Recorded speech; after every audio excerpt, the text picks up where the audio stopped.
Primeira carta de João, capítulo 2, versículo 6, somente o 6. Aquele que diz estar nele, também deve andar como ele andou.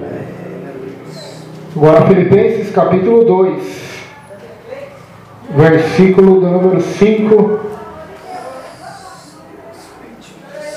adiante. Tende em vós o mesmo sentimento que houve também em Cristo Jesus, pois ele, subsistindo em forma de Deus, não julgou como usurpação o ser igual a Deus.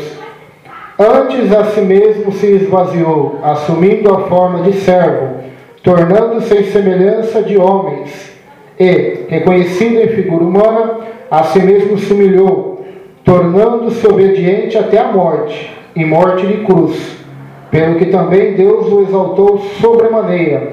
Ele deu o nome que está acima de todo nome, para que ao nome de Jesus se dobre todo joelho, nos céus, na terra e debaixo da terra, e toda língua confesse que Jesus Cristo é o Senhor, para a glória de Deus Pai. Amém? Vamos orar, pode inclinar sua cabeça, sentado mesmo. Senhor, meu Deus, meu Pai, muito obrigado por estas palavras, Senhor. São as palavras de vida eterna, Pai. Por isso que o Senhor venha falar conosco, venha derramar a Tua graça, o Teu poder, a Tua unção e a Tua glória, Senhor. Ó Senhor maravilhoso, o Senhor é a glória e a honra, meu Deus. Fala com cada um de nós, que o Teu nome venha a ser glorificado através da sua palavra. Em nome do Senhor Jesus nós te pedimos que todo impedimento caia por terra para a tua glória, Senhor. Amém. Aleluia. Pode sentar, os moços estão de pé, por favor. Aleluia. Nós, irmãos, gostamos de um Deus que desafia os nossos inimigos, não é? Todo mundo, se você vê, na maioria das pregações pregadas nas igrejas, na maioria dos hinos cantados, o povo gosta de ouvir, tanto em louvor como em pregação, um Deus que desafia seus inimigos, um Deus que esmaga seus inimigos, um Deus que exalta você e humilha os seus inimigos. Então a maioria gosta de um Deus assim, gosta de ouvir sobre um Deus assim. Só que o Deus da Bíblia é um Deus que desafia os seus filhos. E qual é o desafio dele para nós? Não nessa noite, mas em toda a nossa vida. De sorte que haja em vós os mesmos sentimentos que houve em Cristo Jesus. Esse é o desafio para nós, irmãos. Amém. Amém. É um grande desafio, um desafio dificílimo. Por que é um desafio difícil? Porque a Bíblia está mandando a gente imitar Jesus. A Bíblia está mandando, a palavra de Deus está mandando nós andarmos como Ele andou. Ou seja, nosso exemplo nesta noite, nosso modelo nesta noite, não é o pastor, não é o irmão Roberto, não é Elias, nem Eliseu, mas é o próprio Jesus. Ou seja, é o Deus perfeito, aquele que nunca pecou, aquele que nunca errou. E a Bíblia diz, aquele que diz estar nele, ou seja, aquele que diz pertencer a Jesus, pertencer ao Senhor, este deve andar como ele andou. Então, nós lemos esse versículo em 1 João 2,6, agora lemos este da carta de Paulo. De sorte que haja em vós o mesmo sentimento que houve também em Cristo Jesus. Nós podemos observar uma coisa muito interessante aqui para nós. Jesus, a Bíblia diz em Atos dos Apóstolos, capítulo 10 ou 11, se não me falha a memória, ele andou por toda parte, fazendo bem e curando todos os oprimidos do diabo, porque Deus era com ele. Então, a Bíblia diz que devemos andar como ele andou. Ou seja, seguir seu exemplo, seguir o exemplo que ele nos deu. Se você quiser abrir a sua Bíblia aí, se não pode só ouvir mesmo, olha o que a Bíblia diz em João, Evangelho de João, o capítulo de número 13, Evangelho de João, capítulo 13.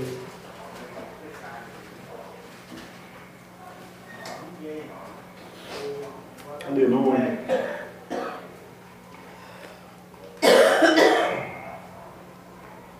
Versículo de número 15. Só vou ler o 15. Porque eu vos dei o exemplo, para que, como eu vos fiz, façais vós também. Então é Jesus falando com os discípulos. Olha, eu dei o exemplo para vocês. Qual foi o exemplo? Se você ler o capítulo 13 de João, você verá que ele lavou os pés de todos os apóstolos. Por quê? Porque os apóstolos sempre discutiam. O pastor está lendo o Evangelho de João e vai ver. Não só no Evangelho de João, mas nos outros. Sempre eles estavam discutindo para ver quem era o maior deles. Pode ler lá. Eles brigaram, chegaram a brigar feio, né? Para ver quem quer ser o maior no reino dos céus. Quem seria o, vamos dizer assim, o líder, né? Porque a Igreja Católica diz que Pedro é o primeiro papa. Foi o líder dos apóstolos. Mas a Bíblia não fala isso.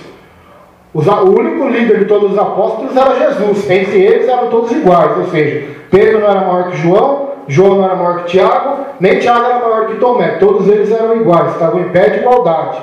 E outro mais, eles foram chamados para servir, né? Então ser apóstolo significava servir, ou seja, ser o menor de todos. Por isso o próprio Paulo vai dizer em Coríntios que ele é o menor de todos os santos. Por quê? Porque mesmo ele sendo um grande servo de Deus, ele servia mais a Deus o próximo do que os outros, porque este era o dever dele. Então Jesus, que está lavando o pé dos apóstolos, está dizendo: olha, eu dei o exemplo para vocês, para que, assim como eu fiz, façais vós também. Então, vocês brigam para ser o maior, para ser o menor, o melhor, o mais importante no reino dos céus. Eu que sou o Senhor, lavei o pé de vocês, então assim como eu fiz, vocês devem fazer. Eu dei o exemplo para vocês, porque assim como eu fiz, vocês façam também. Não é à toa que João escreveu: aquele que diz estar nele, deve andar como ele andou. Jesus lavou os pés dos seus discípulos. Então, foi uma grande lição de humildade. Agora, então, no texto que nós lemos aqui, se você me dizer: olha, Jesus lavar os pés dos apóstolos é uma grande lição de humildade. Mais perto do texto que nós lemos aqui, em Filipenses, capítulo 2, aquilo não passa de uma gota do tamanho da humilhação que Jesus passou e sofreu. Ou seja, lavou os pés dos discípulos para mostrar para eles o dever de serem humildes, de servir uns aos outros. Deu exemplo. Sim, foi um belo exemplo, porque foi o exemplo do nosso Salvador. Mas nem se compara ao maior exemplo que ele deu, né? Que está aqui em Filipenses. De sorte que haja em vós o mesmo sentimento que houve em Cristo Jesus. Qual foi o sentimento que ele teve? Pois ele, subsistindo em forma de Deus, não julgou como usurpação ser igual a Deus. Então, que sentimento glorioso, mesmo sendo Deus, né? Vamos ver a tradução só para você entender. Que sendo em forma de Deus, não teve por usurpação ser igual a Deus. Mesmo em forma de Deus, não teve por usurpação ser igual a Deus. Mas aniquilou-se a si mesmo, tomando a forma de servo, fazendo-se semelhante aos homens. Jesus, Deus Todo-Poderoso, quando desceu até a terra, irmãos, ele humilhou-se a si mesmo. Ele que era Deus, que é Deus, quando desceu até a terra, não desceu com a sua glória, não desceu com todo o seu poder pleno. Tanto que, se nós lemos nos evangelhos, Jesus era dependente do poder do Espírito e do poder do Pai. Por quê? Porque ele abandonou por breve momento a sua glória, o seu poder, o seu domínio, para descer na terra e ser um mortal, ser um homem. Então isso é muito interessante na Bíblia Sagrada. O Deus que criou todas as coisas. Nós aprendemos na Bíblia que Jesus estava junto com o Pai quando foi criado os céus e a terra. Jesus estava lá. Antes de Deus criar todos os anjos, que já é antes da criação dos céus e da terra também, Jesus já estava lá com o Pai também. Ou seja, o Pai, o Filho e o Espírito Santo criaram os anjos, criaram o céu, depois criaram a terra, e o homem pecou. Nós sabemos a história, Adão e Eva pecaram, e todos mereciam o inferno, e todos merecem o inferno, porque todos pecaram e estão destituídos da glória de Deus. Então Deus promete que enviaria seu filho à terra. Enviaria seu filho. E agora, de repente, há 2000 anos atrás, o Espírito Santo concede de uma virgem chamada Maria, e Jesus vem. O Deus Todo-Poderoso, o Deus que nem toda a criação pode conter em suas mãos, diz a Bíblia. O Deus que tomou todas as águas. Imagina todas as águas dos oceanos. Deus tomou na palma da mão. Todas as estrelas que existem, e são bilhões e bilhões e bilhões, que os cientistas não conseguem contar. O Pai criou, o Filho criou, e conhece cada uma pelo nome. Agora Jesus se tornando na forma de uma célula, né? De um embrião, de um feto, se crescendo por 9 meses na barriga de uma mulher. Então, a humilhação já começou aí, né? Porque Deus, nosso Senhor Jesus, não precisava disso. Se Ele quisesse, ou se o Pai quisesse não salvar a humanidade, Deus continuaria sendo Deus. Todos nós iríamos para o inferno e Deus continuaria sendo Deus. Mas Deus, por amor, Jesus, por amor, eles criaram o plano da salvação. Então Jesus desce até a terra, se humilhando já. Nós vemos a segunda humilhação de Jesus, seu nascimento. Jesus no céu tinha riquezas. Tudo era dele. As mansões do céu, as ruas de ouro, não eram só dele, como ele cria com o poder da sua palavra. Então toda a glória dos céus estava sobre ele. Estava vendo uma reportagem interessante hoje, esses dias, pastor, que lá em Júpiter chove diamante. Em Júpiter e Saturno. Os cientistas descobriram que chove diamante. Então imagina se o homem conseguisse chegar lá para catar toda essa riqueza que existe, né? Então a gente acha que a Terra aqui é tudo que existe. Não é. Existe um universo tão grande que os cientistas não conseguem entender.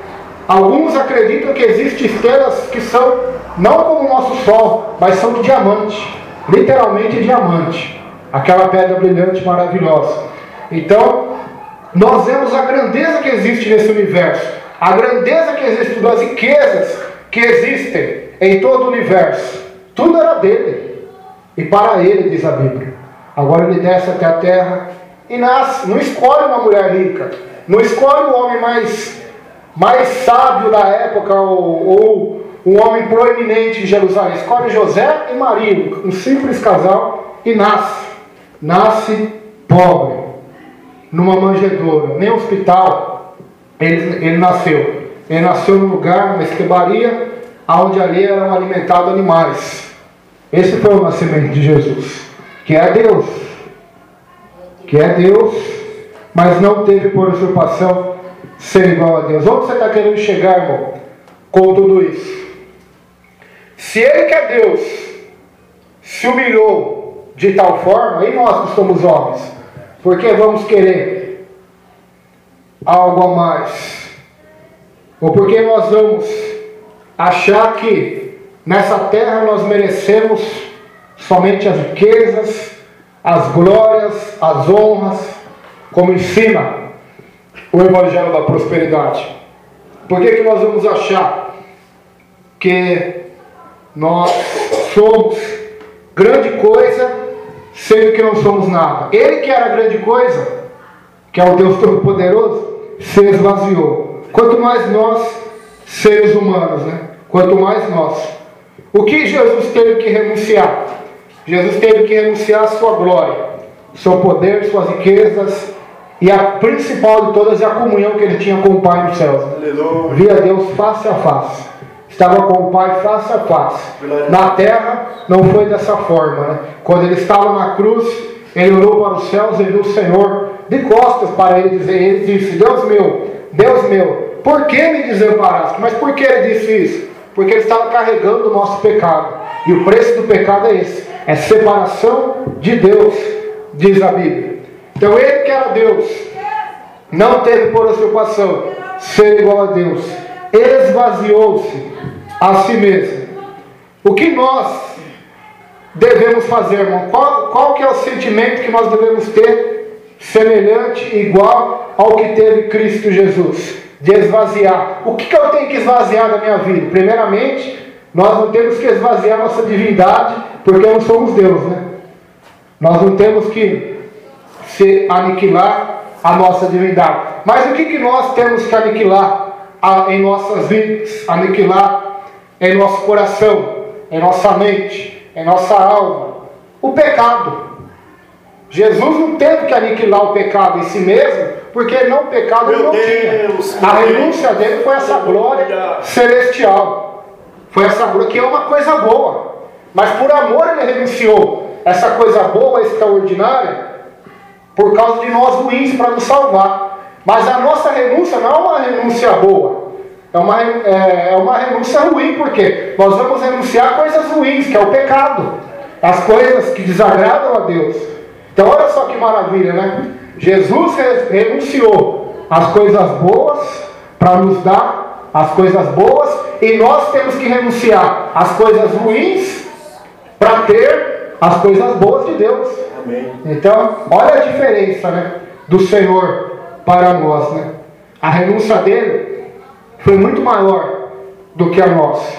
Porque o que nós temos que renunciar, olha lá, o que diz o versículo 7: mas aniquilou-se a si mesmo, tomando a forma de servo, fazendo-se semelhante aos homens. A palavra aniquilou-se a si mesmo é uma palavra muito forte. Aniquilou-se, poderíamos dizer, matou-se a si mesmo, né? O que nós temos que fazer, né, para ter esse mesmo sentimento que esteve em Cristo Jesus?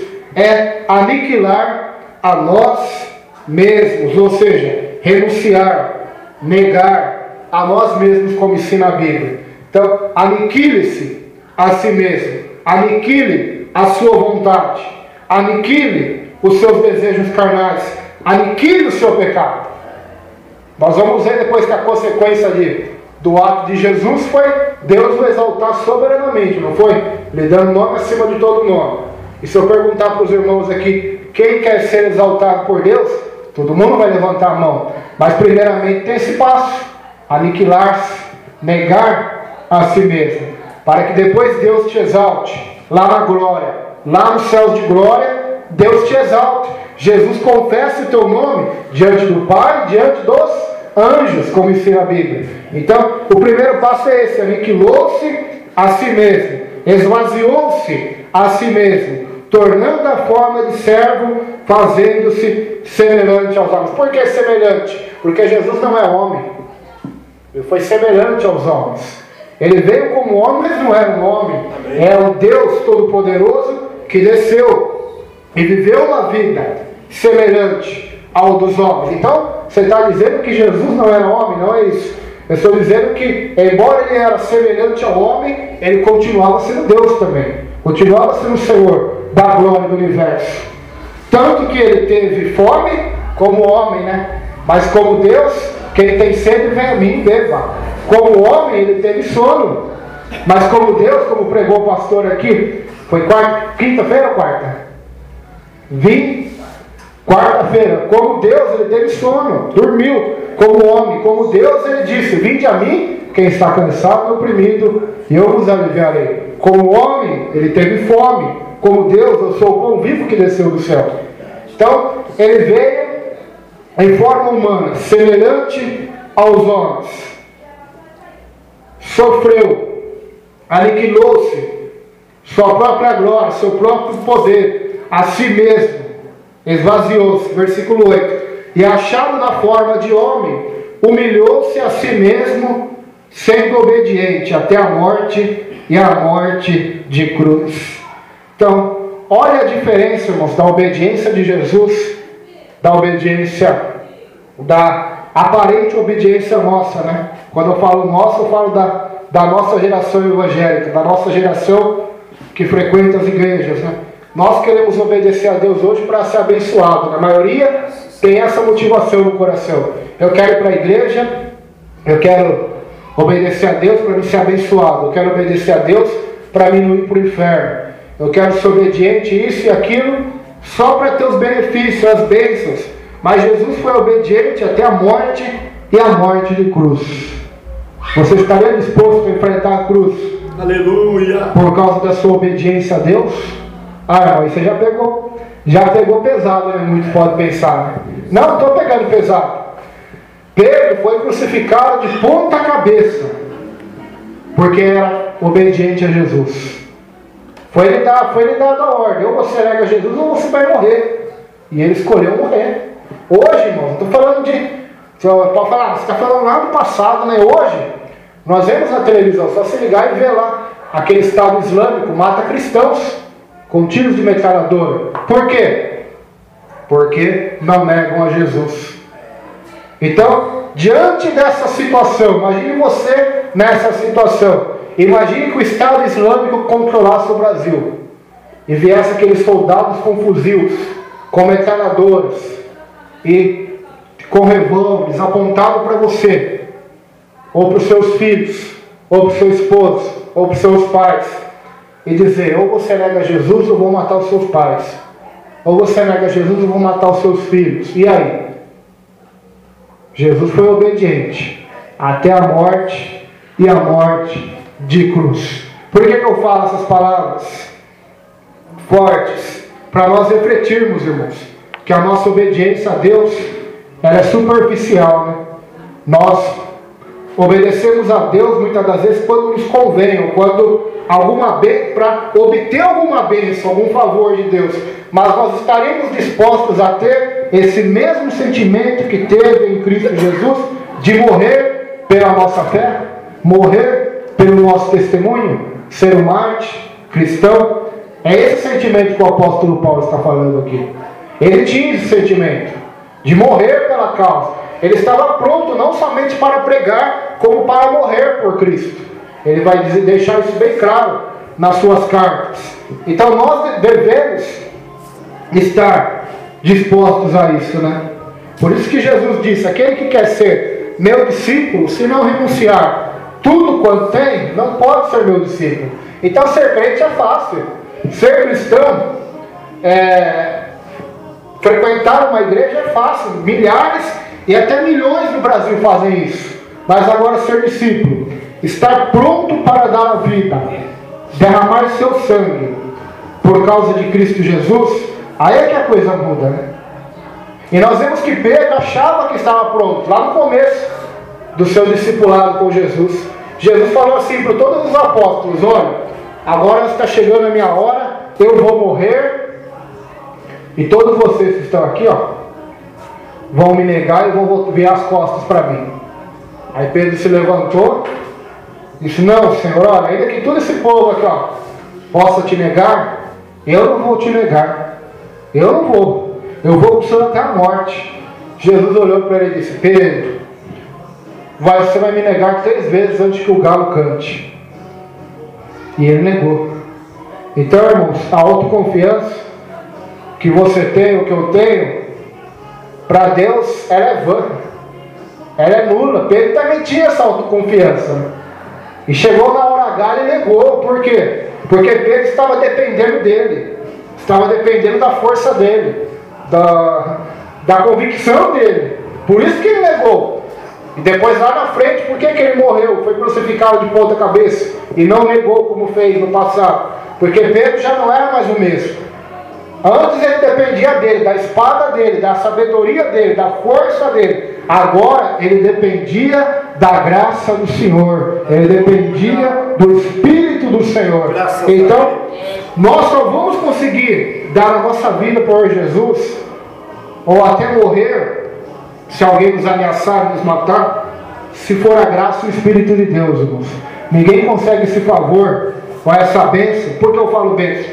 A maior de todas as bênçãos que alguém pode ter nessa terra, irmãos, é morrer, é ser um mártir. Eu acho que nenhum de nós aqui vamos ter essa honra. Não sei, só Deus é que sabe. Mas é a maior bênção que um ser humano pode ter. Aqui Estevão, Paulo, Pedro e milhares já tiveram. Porque nós estudamos o livro de Apocalipse, o pastor lembra. Sabe onde os mártires estão? Eles já estão na glória, já. Amém. Já estão debaixo do trono de Deus, diz a Bíblia. Pode ler lá. Apocalipse. Todos os que foram mortos, decapitados, estão debaixo do trono de Deus, clamando a Deus para que Deus execute o seu juízo sobre a terra. Execute a sua vingança. Então os anjos disseram para eles: olha, repousem, porque ainda vai se completar o número daqueles que hão de morrer por mim. Ou seja, o número não está completo. Deus sabe o número exato de testemunhas fiéis que darão sua vida por Jesus neste planeta. Então nós devemos orar. Mas por que eu falo isso?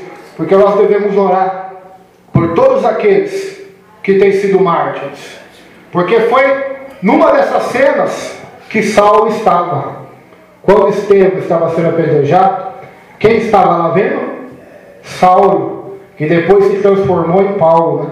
O maior missionário, o apóstolo que já houve nesse planeta. Então nós temos que orar por aquele povo lá do Estado Islâmico, por aqueles cristãos. Quem sabe um daqueles soldados que estão matando, quem sabe um daqueles que estão ali assistindo aquela cena, podem ser um grande homem de Deus que vai se levantar sobre essa terra.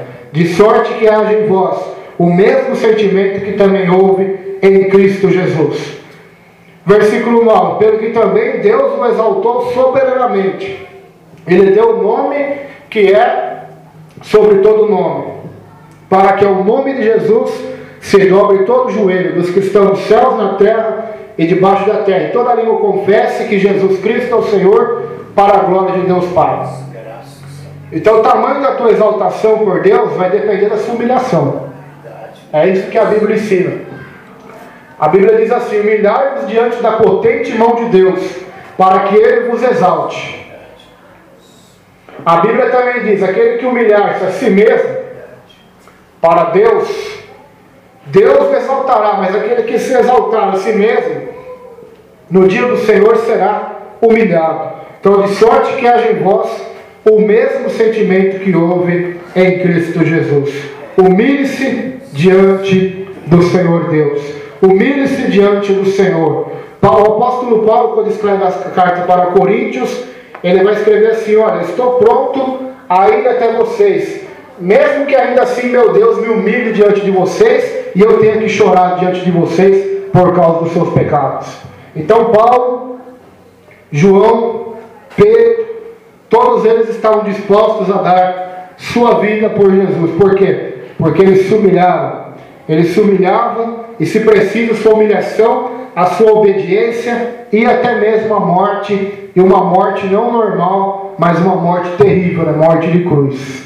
Morte de cruz. Porque a mensagem do Evangelho para nós é essa. Jesus diz: quem quer vir após mim, negue-se a si mesmo. Aleluia. Tome a sua cruz e siga-me. Essa é a mensagem do Evangelho. Você estaria disposta hoje a dar sua vida por Jesus? Se a resposta for negativa, se a nossa resposta for não, ainda nós precisamos trilhar muito nessa jornada da salvação, nessa jornada do Senhor. Quantos evangélicos tem no Brasil? 40 milhões que falam? Né? É isso que eles falam, né? Na televisão? O IBGE? E agora, se esses 40 milhões fossem colocados um revólver nas suas cabeças, ou uma guilhotina, ou uma crucificação, desses 40 milhões, quantos iriam negar Jesus e quantos iriam morrer por Jesus?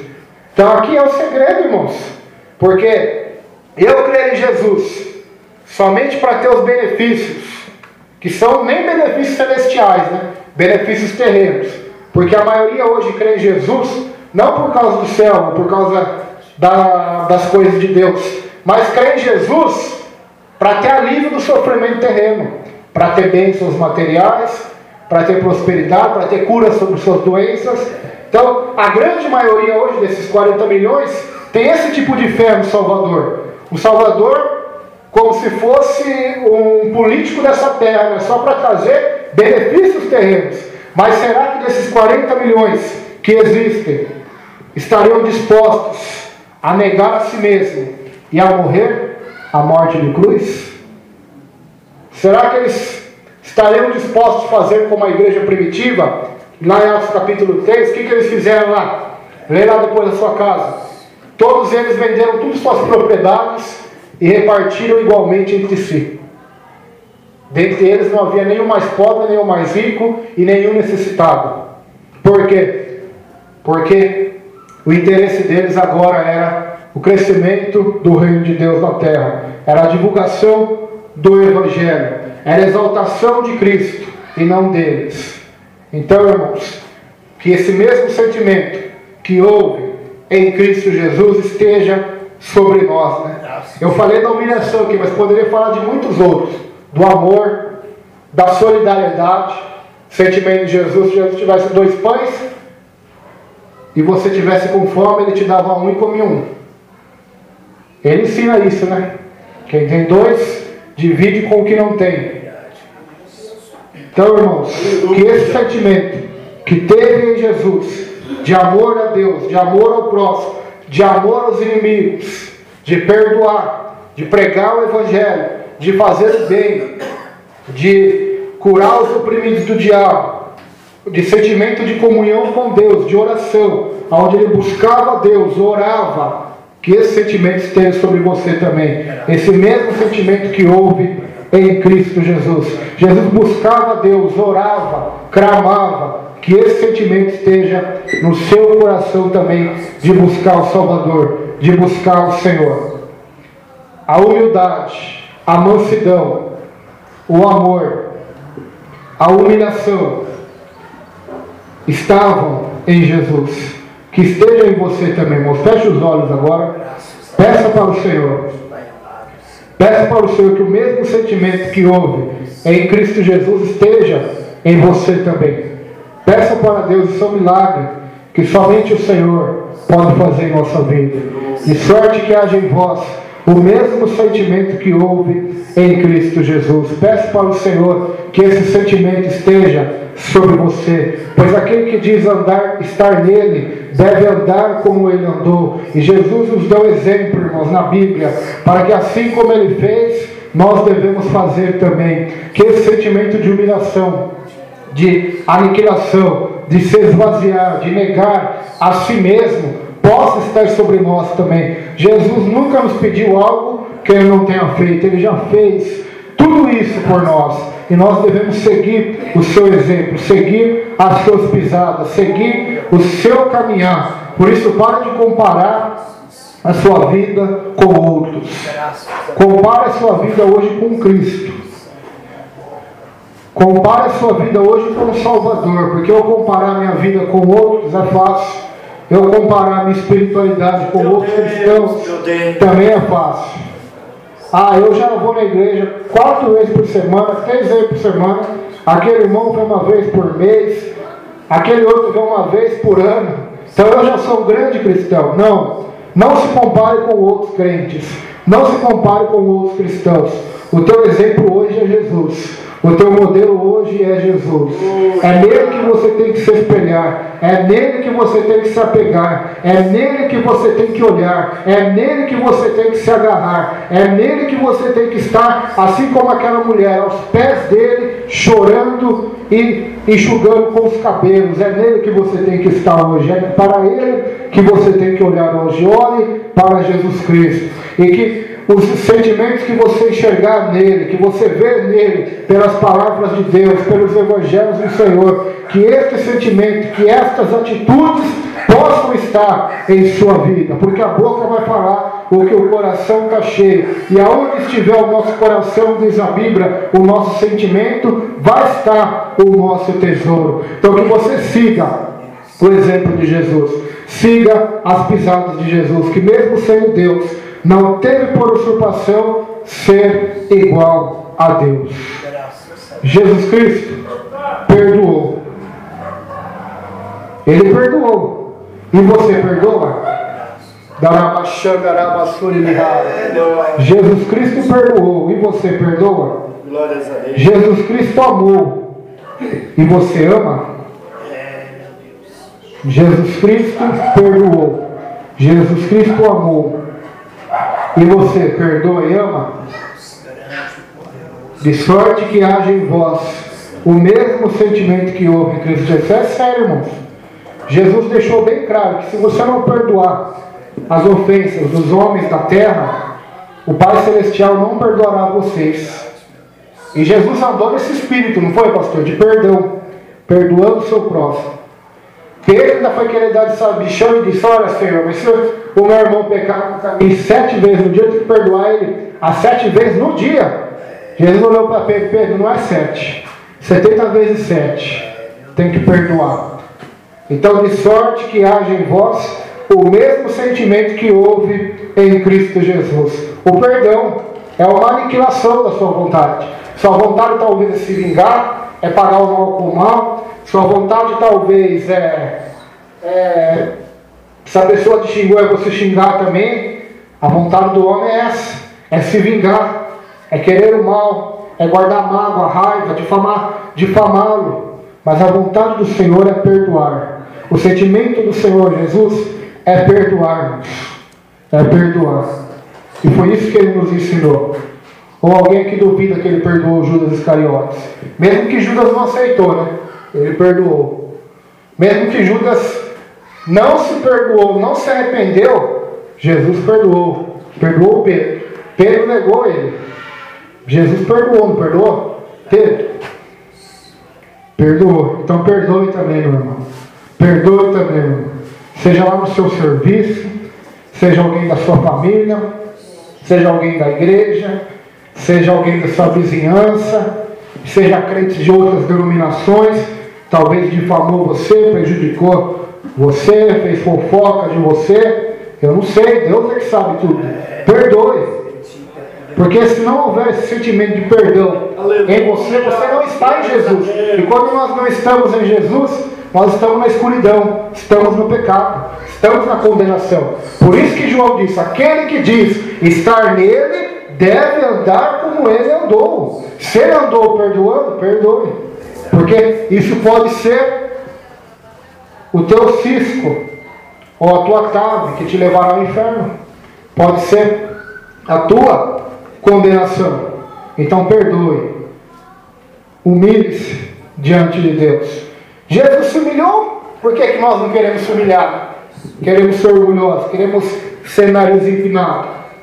Por isso que tem que haver o perdão, para que o orgulho quebre, a vontade humana se aniquile, mortifique, mate a mágoa, mate o rancor, mate a ira, mate a vingança, mate a raiva, para que nasça o amor, a graça e o perdão de Deus. Então Cristo não precisou aniquilar isso da vida dele. Sabe por quê, irmão? Porque ele não tinha isso. O que ele aniquilou foi a sua divindade, a sua glória junto com o Pai. Abandonou suas riquezas celestiais. Mas nós temos que aniquilar em nossa vida essas coisas. Talvez coisas pequeninas, coisas que a mulher não sabe, que o marido não sabe, que o pastor não sabe, que o irmão e a irmã jamais sabem. Mas são as pequenas ervas no coração, esses pequenos sentimentos que nos prejudicam de uma maneira eterna. Então, que haja em vocês o mesmo sentimento que houve em Cristo Jesus. O amor, o perdão, a humilhação. Para muita gente hoje, pedir perdão é se humilhar. Mas é exatamente isso que tem que ser. Amém. Se humilharmos. Por quê? Porque os orgulhosos não vão para o céu, diz a Bíblia, irmãos. Deus resiste aos soberbos, mas Ele dá graça aos humildes, diz a Bíblia. Então Deus vai abater os orgulhosos, diz a Bíblia. Vai matar, vai destruí-los, vai lançá-los no inferno de fogo. Mas aqueles que forem humildes, bem-aventurados são os pobres de espírito, os humildes de espírito, porque deles é o reino dos céus, diz a Bíblia. Aos humildes de espírito Deus vai dar graça, vai dar perdão, vai dar a salvação. Então se humilhe diante de Deus. Tenha os mesmos sentimentos que houve em Cristo Jesus. A humildade, servir, lavar os pés dos discípulos, sirva a Deus, sirva ao próximo. Ah, mas aquele irmão não reconhece, aquela irmã não reconhece, ah, minha família não reconhece, lá no meu trabalho as pessoas não reconhecem, mas sirva a Deus, sirva ao Senhor e sirva ao próximo. Teu reconhecimento virá da glória, virá do céu, amém? Vamos se colocar em pé, em nome de Jesus. Poderia falar muito aqui hoje sobre isso, sobre os sentimentos que estiveram e que estão ainda em Jesus. São esses os mesmos que Deus quer ver em nosso coração. O sentimento de Jesus, esse é difícil, hein? Zelo pela casa de Deus. A Bíblia diz que quando ele chegou no templo, no pátio, e viu o comércio, o que ele fez? Fez um chicote, não foi? Foi ou não foi? Botou todo mundo para fora. Zelo pelas coisas de Deus. Mas já se começar a falar aqui, já vai outra mensagem, né? Então, Jesus tinha zelo pelas coisas de Deus, pelas coisas do Pai. Então tenha zelo pela palavra de Deus, tenha zelo pela oração, tenha zelo pela igreja do Senhor. Ore pela igreja do Senhor, ore pelo povo de Deus. Tá uma mania na internet de dizer que eu sou a igreja, não é? Todo mundo diz, eu sou a igreja, eu sou a igreja. Não, ninguém sozinho é igreja, é? A Bíblia diz que a igreja é o corpo de Cristo. Você pode ser o dedão, a mão e o pé ao mesmo tempo? O irmão é o pé, o outro, eu creio que eu sou uma unha só do dedão, o outro é o pé, o outro é o braço. É o corpo de Cristo, mas ninguém sozinho é a igreja, né? Então que haja em vós o mesmo sentimento que houve em Cristo Jesus. Amém, Senhor? Meu Deus, meu Pai, muito obrigado.